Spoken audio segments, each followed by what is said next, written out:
Today we're going to talk about the balanced literacy components.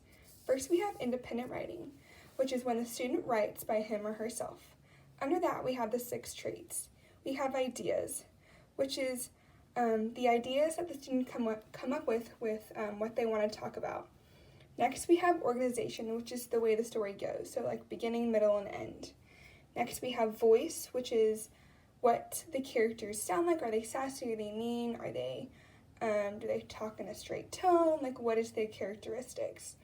Next, we have word choice, which is like verbs, adjective, just different words to use, like descriptive, to make the story sound better. Next, we have the conventions, which is like spelling, punctuation, and grammar. And lastly, we have sentence fluency. That is so that the story is not choppy and that every sentence doesn't sound the same. Next, we have interactive writing, which is where the student, it's like the share the pen idea, so there's collaborative work being done. And within that, we have the writer's workshop components.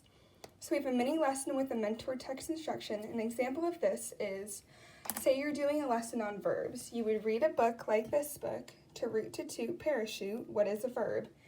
And then you would do a lesson based off that book in order to get for the students to comprehend the lesson better.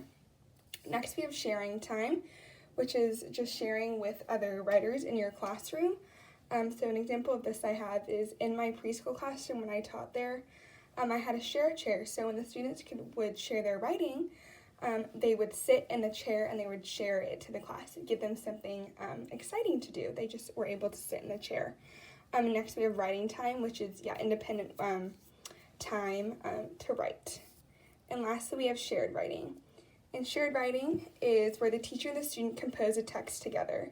So within this, we have the writing process stages. So we have rehearsing and pre-writing, which is kind of you write out the ideas of like what you want to write your story about. So maybe like a bubble chart or some type of graph or something like that. And next we have drafting, which is a kind of continuation of rehearsing and pre-writing, where you just start writing. It doesn't have to be perfect yet. You're going to go through and go back in it. Next we have revising, which is where you fix something. So you cut, move, or change something. Maybe like the order, or you decide a sentence sounds better someplace else. Next is editing, which is more specific. So like words and sentences you'd go back and fix. So grammar and stuff like that. Within this, it would be word choice. You would use like grammar and punctuation, stuff like that would be done in editing. Next, we have sharing, which is where you just share with your other students in the classroom, and you're able to collaborate through that. And lastly is publishing, which is where the student gets to finally publish their piece and for it to be done. An example of this is we had a publishing party and my student was very excited to finally be done. And just able to share exactly what he wanted and was proud of what he did.